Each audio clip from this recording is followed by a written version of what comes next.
안녕하세요. 축구 전문 기자 한준입니다. 2022-2023 시즌 잉글랜드 프리미어리그가 개막했습니다. 크리스탈 팰리스와 아스날의 경기 한국 시간으로 8월 6일 금요일 새벽 4시에 킥오프하며 시작됐는데요. 영국 스카이 스포츠의 통계 기록 기반 승부 예측의 전문가인 루이스 존스 기자가 시작부터 틀렸습니다.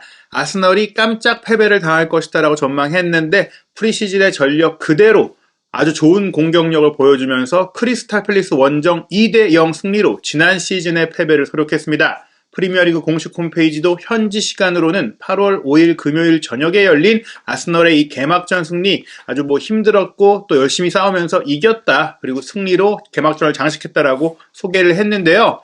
이날 경기를 통해서 아스널의 달라진 모습들을 많이 확인할 수 있었습니다. 무엇보다 수비 라인의 변화가 눈에 띕니다. 지난 시즌 프랑스의 명문팀 올랭피크 마르세유로 임대됐던 수비수죠. 윌리엄 살리바 선수가 센터백으로 가브리엘 마갈량이스의 파트너로 나섰는데 정말 안정적으로 수비 라인을 지키면서 아스널의 수비가 강해졌다는 것을 보여줬고요. 또 그런 가운데 지난 시즌 오른쪽 센터백으로 좋은 모습 보였던 벤 화이트 선수가 오른쪽 풀백으로 이동해서 또 안정적인 수비를 펼쳤고 맨체스터 시티에서 영입한 레프트백 올렉산드르 진첸코는 득점 과정에도 관여하는 공격 가담 능력뿐 아니라 안정적인 경기 운영 능력 그리고 수비 보호 능력까지 보이면서 포백 라인 전체가 굉장히 안정되고 또 퀄리티가 높아졌습니다. 여기에 올 여름 기간에 조금 논란이 있었던 가나 대표 미드필더 토마스 파티가 준수하고 무난하게 그라니트 자카 선수와 중원 허리를 지켰고요. 공격 라인은 가브리엘 제주스 선수가 이날 골맛을 보진 못했지만 최전방에서 날카로운 모습을 보이며 부카요 사카, 마르틴 ö데고르 그리고 발빠른 가브리엘 마르티넬리 선수와 좋은 호흡을 맞추면서 굉장히 역동적이고 젊고 강한 팀으로 재구성이 됐다. 이렇게 볼 수가 있겠습니다. 물론 아주 손쉬운 승리라고 볼 수는 없었을 텐데요. 전반 20분에 나온 세트피스 상황에서의 골이 결정적으로 아스널이 여유있게 경기를 끌고 갈 수 있는 이유였습니다. 사카 선수의 코너킥이 기점이었는데 너무나 좋았던 것은 아마도 약속된 플레이어라고 볼 수 있었던 진첸코의 침투였어요. 수비수들이 이제 신경 쓰지 않고 있던 배후에 있다가 깜짝 달려들면서 아무도 본인을 맞지 않고 있다 보니까 이 빈 공간에 들어가서 공의 낙하지점을 정확하게 포착하고 헤더 패스를 내줬고 이 헤더 패스가 들어오니까 공이 반대편으로 길게 넘어갔다가 다시 중앙으로 이동하는 과정 속에 당연히 수비하는 쪽에서는 이제 우왕좌왕하면서 시선이 흔들리고 틈이 생길 수밖에 없거든요. 그 틈 사이에서 솟아오른 마르티넬리 선수의 헤더가 정확하게 이어지면서 아스널의 선제골이 됐고요. 후반전 막판 크리스탈 팰리스가 총공세를 펴고 있던 상황 속에 나온 아스널의 신속한 공격 전개도 좋았는데요. 미드필드 라인에서 넘어온 공을 교체로 들어왔던 은케티아가 반대로 전환해줬고 사카 선수가 문전 우측을 파고들면서 다시 한번 은케티아에게 크로스 패스를 올리려고 시도한 것이 수비수 마크 게히가 이제 걷어내려고 건드리는 게 자책골로 이제 골대 안으로 빨려 들어가면서 2대0이 됐습니다. 확실한 승리를 통해서 아스널이 이번 시즌 돌풍의 팀이 될 수 있다. 다크호스가 될 수 있다라는 기대감을 남겼는데요. 한편 토트넘은 아스널과 지난 시즌 4위를 치열하게 다퉜던 팀으로서 아스널보다 더 좋다라는 평가를 받고 있는 상황이잖아요. 사우샘프턴과 경기를 앞두고 콘테 감독이 사전 기자회견에서 했던 내용들, 보류되었던 내용들이 또 소개가 됐어요. 그 내용 소개해드리겠습니다. 콘테 감독이 야망을 얘기했죠. 사실 현실적이기도 하지만 우승에 대해서 왜 못 꿈꾸냐, 꿈은 꿔야 된다고 말했던 것을 좀 더 디테일하게 얘기했는데요. 이적 시장이 아직 열려있긴 하지만 나는 이미 일을 시작했다. 지금 최대한 빨리 팀을 적응시키고 우리 모두 하나로 뭉치는 게 중요하다고 얘기를 했습니다. 우리의 야망은 최선을 다하고 결과를 보는 것이다. 내가 지금 당장 우승이라고 딱 말하진 않겠지만 최정점까지 가는 목표를 갖고 있다고 얘기를 했어요. 우리 팀이 지난 시즌보다 훨씬 좋아졌는데 그를 위한 첫 번째 단계가 선수 영입이었다. 스쿼드를 개선하는 것인데 질적으로나 양적으로 질 좋은 선수 그리고 선수들 가용인원을 늘리는 것 이런 것들을 추구했는데 이게 지금 중요한 첫걸음을 내디딘 것이고 이루어졌고 좋은 이적 시장을 보냈다고 하면서 이제는 나는 선수들을 가능한 빠르게 이제 적응시켜야 된다. 내 아이디어를 입히고 우리 팀이 하나로 뭉치게 하는 것에 집중하겠다. 추가적인 영입이 남은 기간 동안 더 있을 수는 있겠지만 그걸 기다리는 게 아니라 일단 난 일을 시작하면서 지켜보겠다고 했는데요.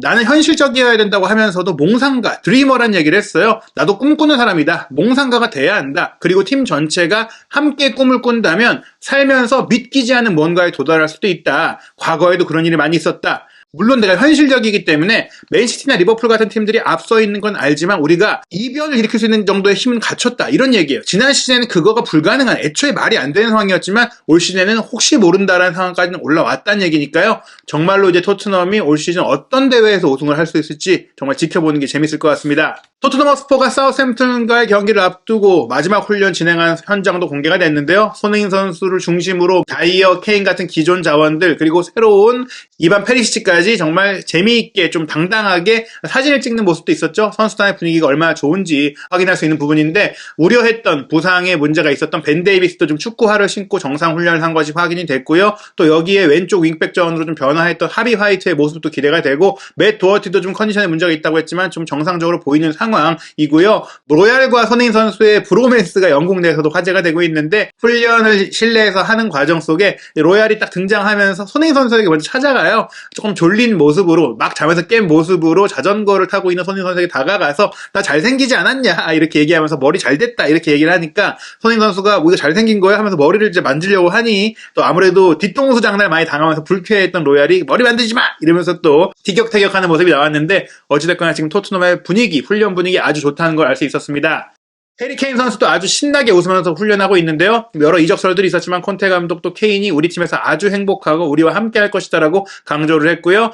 피에르 에밀 호이비에르 선수는 개막전을 앞두고 생일을 맞이했기 때문에 더더욱이나 이 경기에 대해서 좀 신나게 뛸 것으로 기대가 되고 있습니다. 토트넘 허스퍼가 개막전을 앞두고 마침내 공식 스쿼드 넘버 등번호를 공개했는데요. 아무래도 아직 떠나지 못한 선수들이 있기 때문에 등번호의 변동이 많지는 않습니다. 프리시즌의 등번호가 그대로 유지가 됐는데요. 히샬리송 선수가 등번호 9번을 달게 된 부분, 로메로 선수가 4번에서 17번으로 변경하고 올리버 스킵이 4번을 달게 됐고 조 로든이 떠나면서 사실은 양해를 구하긴 했지만 이반 페리시 선수가 조 로든이 달았었던 14번을 달게 됐고요. 8번을 사실은 비수마 선수가 달 것이라고 전망이 됐는데 해리 윙크스가 아직 떠나지 않았어요. 현재 전력 외로 분류되어 있지만 8번은 그대로 해리 윙크스 그리고 18번도 조바니 로셀소 28번이 탕기 은돈벨레다 보니까 미드필더로서 8번을 조금 선호하는 이부 비수마가 38번을 달게 됐고요. 바르셀로나에서 임대 선수로 영입된 수비수 클레망 랑글레도 그대로 34번을 달게 된 상황입니다.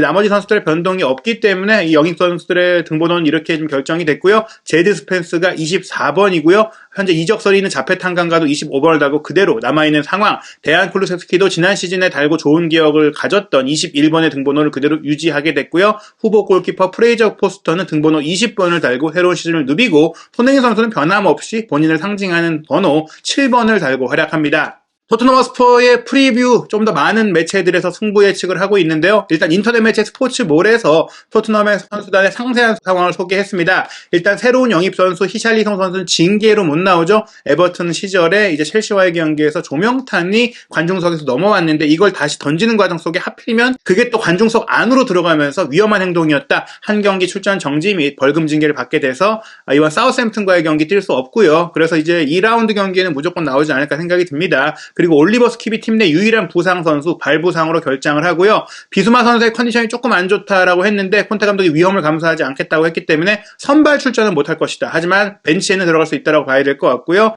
그런 상황이기 때문에 케인, 손흥민, 쿨루세스키 같이 지난 시즌 막판에 중용됐던 선수들이 그대로 뛸 것 같다. 그리고 페리시치도 아직 풀핏이 아니기 때문에 라이언 세센용이 왼쪽 윙백으로 먼저 나오고요. 지금 변수가 벤 데이비스 선수예요. 벤 데이비스 선수가 훈련을 정상적으로 하긴 했지만 만약에 조금이라도 안 좋다면 클레망 랑글레가 선발 출전할 가능성이 있다고 봐야 될 것 같습니다. 사우샘프턴 같은 경우에는 프리시즌에 3백을 잘 활용했고 3백을 또 시도할 거라는 얘기들도 있지만 일단 스포츠몰은 4백으로 워커 피터스, 살리수, 베드나렉, 페루가 나설 것이라고 예상하고 있는데요. 네이선 텔러와 시오 월컷에 대해서 하제니틀 감독이 아직 부상이라서 회복을 못했다라고 하면서 결장을 알렸고요. 채 아담스가 뭐 이적할 것이라는 얘기도 있지만 아직은 팀에 남아있고 팀 공격의 핵심이다 보니까 최전방에서 아리보와 함께 공격을 구성할 것이라고 예상이 됩니다. 보르도에서 사우샘프턴으로 이적한 세쿠 마라는 벤치에서 후반 출전을 준비한다고 하고요. 프레이저 포스터가 토트넘으로 왔기 때문에 새로 영입된 골키퍼 바주누가 골문 지키고 말씀드린 레인저스에서 온 아리보 굉장히 기대할 만한 나이지리아 공격수가 아담스의 뒤에서 골문을 노립니다. 스포츠몰은 토트넘이 사우샘프턴에 3대1로 완승 거둘 것이라고 전망했어요. 사우샘프턴이 힘든 상대를 만났다. 사우샘프턴의 패배가 예상이 된다. 스코어는 어떻게 될지 모르겠지만 확실한 건 토트넘이 이긴다라는 것인데요. 토트넘이 지난 시즌 강하게 마무리했고 또 2022-2023 시즌 준비도 굉장히 잘 됐기 때문에 홈에서 편안하게 이길 것이다라고 전망했습니다. 영국의 런던 지역 신문 이브닝 스탠다드는 조금은 조심스러웠는데요. 일단 페리시치와 비스마 모두 경미한 근육 문제 소개했고 일단 후반전에 나올 수는 있다. 심각한 문제는 아니기 때문에 경기 경험을 익히고 또 분위기도 익히기 위해서 벤치에 있다가 교체로 나올 것 같고요. 히샬리송 징계로 빠지고 스킨만이 부상으로 결정을 하는 상황이고요. 도어티도 조금 의심스럽기 때문에 로얄이 오른쪽 윙백으로 이제 스펜스보다 먼저 나올 것이다. 스펜스 선수에 대해서는 콘테 감독도 시간이 필요하다고 했는데 도어티의 몸 상태가 100%가 아니라면 역시 위험을 감수할 필요가 없으니 좌우 윙백 세센용 로얄이 될 가능성을 언급했고요. 지금 로맹페루가 사우스햄튼은 부상에서 돌아와서 수비라인을 채워주는 것이 긍정적인데 일단 토트넘의 승리를 전망했어요. 토트넘이 1대0으로 이길 것이다. 콘테 감독에게 홈에서 개막전 치르는 건 이상적인 부분이다. 분위기상으로도 좋은데 첫 번째 경기에서 대량 득점이 나오는 걸 기대하기 좀 어렵지 않을까라고 하면서 시간이 필요하다고 전망했습니다. 지난 시즌까지 정말 수십 년 동안 리버풀 레전드인 마크 로렌슨이 BBC에서 전경기 승부 예측을 해왔는데 은퇴를 했어요. 아무래도 나이도 좀 있으시고 이제 아주 황혼기를 보내시는 상황인 것 같은데 프리미어리그에서 엄청난 골을 넣었던 앨런 시어러와 SAS 콤비를 이뤘던 크리스 서튼이 이제 BBC의 올 시즌 새로운 승부 예측 전문가로 나섰는데 기록 분야의 전문가인 스탠맨 데이브의 도움을 받기로 했다라고 하고요. 그리고 BBC 라디오의 해설가인 알리스테어 브루스 볼과 함께 이제 승부 예측을 하면서 조금 더 밀도 있는 승부 예측을 한다고 합니다. 아스널이 이미 승리를 했고 그 승리를 정확하게 전망하기도 했는데요. 황희찬 선수가 뛰고 있는 울버햄튼 그리고 토트넘에 대한 승부 예측만 저희가 소개해드리도록 하겠습니다. 일단 스카이 스포츠에서도 이 울버햄튼은 현재 공격 라인이 좀 아쉽다 보니까 리즈와 비길 것이다라고 전망을 했는데 BBC도 마찬가지예요. 일단 크리스 서튼은 리즈 유나이티드가 올 시즌 풀럼 본머스와 더불어서 강등될 세 팀이다라고 지목을 했어요. 지난 시즌에도 겨우 잔류하기도 했지만 올 여름 이적 시장의 핵심 선수인 미드필더 켈빈 필립스, 윙어 하피냐가 이적을 했잖아요. 필립스는 맨시티, 하피냐는 바르셀로나로 갈 정도의 선수들이었으니까 아주 비중이 큰 선수이기 때문에 전력이 약화됐다. 하지만 울브스 같은 경우에는 라울 히메네스가 지금 부상으로 빠져있기 때문에 전방에서 골을 넣을 만한 선수, 결정력이 부족하다. 그래서 예상하기가 어렵다. 리즈가 어려운 경기를 하겠지만 울버햄튼의 득점력이 아쉬우니 서튼은 0대0 무승부, 브루스 볼은 1대1 무승부를 전망했습니다. 황희찬 선수가 이 예상을 깨고 골을 넣어줬으면 하는 기대감을 갖고 있고요. BBC 스포츠가 전망한 토트넘과 사우스햄튼의 경기 승부 예측 상세 내용 전문 소개해드리겠습니다. 토트넘에 대해 주변의 흥분과 기대가 아주 크다. 물론 매 시즌 시작은 그렇다. 히샬리송이 징계로 이번 경기에 빠진다. 하지만 에버튼에서 합류한 히샬리송이 얼마나 토트넘에 잘 맞을지 보는 것도 흥미로울 것이다. 데안 쿨루셉스키가 1월 달에 와서 아주 잘하고 있다. 우리는 손흥민과 해리케인이 얼마나 좋은 선수인지도 알고 있다. 콘테 감독이 이 모든 선수들을 어떻게 쓸지 모르겠다. 행복한 고민일 것이다. 토트넘과 반대로 사우스햄프턴은 강등 후보다. 하지만 매 시즌 사람들이 틀렸다는 걸 증명해온 팀이다. 최근 몇 년간 큰 패배를 당하기도 했지만 랄프 하젠히틀 감독과 인상적인 결과를 내기도 했다. 지난 시즌에 맨시티와 홈과 원정에서 모두 비겼고 콘테의 토트넘에 이기기도 했다. 토트넘의 공격이 아주 막강하다. 손케 듀오 건재한데 쿨루셉스키까지 와서 잘하고 있는데 히샬리송까지 왔다.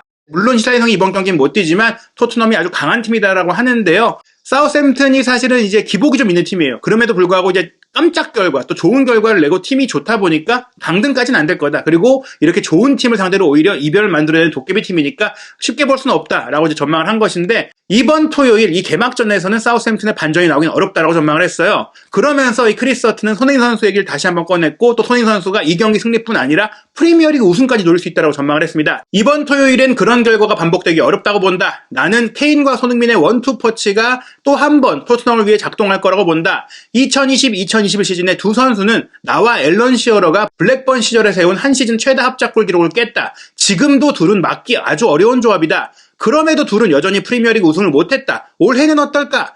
시어러와 서튼이 이렇게 날아다닐 때 블랙번이 리그 우승을 했거든요. 이번에 두 조합이 또 한 번 비상하면서 우승까지 노려서 우리의 뒤를 이어봐라. 약간 이런 기대도 있는 것 같은데요. 크리스 서튼은 손케 듀오의 합작골을 예상하면서 토트넘의 2대1 승리 전망했고 브루스 볼, BBC의 라디오 해설가는 토트넘의 3대0 완승을 예상했습니다. 어떤 상황이 되든지 손케 듀오의 골이 나올 것이다라고 전망한 것 같습니다. 유럽 주요 16개 스포츠 베팅 업체의 배당률 현황 살펴보겠습니다. 정배당 기준으로 보면요. 리버풀과 풀럼의 경기는 리버풀이 1.27배 유리하고요. 본머스와 에스턴빌라의 경기도 원정팀 에스턴빌라가 2.03배로 승리할 것으로 전망했습니다. 리즈와 울브스의 경기는 리즈가 그래도 홈팀이기 때문에 2.33배 높기는 하지만 유리하다고 봤고요. 무승부 가능성이 있는 경기라고 볼 수 있겠습니다. 뉴캐슬과 노팅엄은 승격팀을 상대로 뉴캐슬이 1.66배 안정적인 승리 전망했고요. 토트넘과 사우스햄튼이 1.35배로 리버풀의 풀럼 원정 다음으로 낮은 배당률이니까 아주 승리가 유력하다라고 평균 배당률이 나오고 있고요. 에버튼과 첼시는 원정팀 첼시가 1.62배로 유리,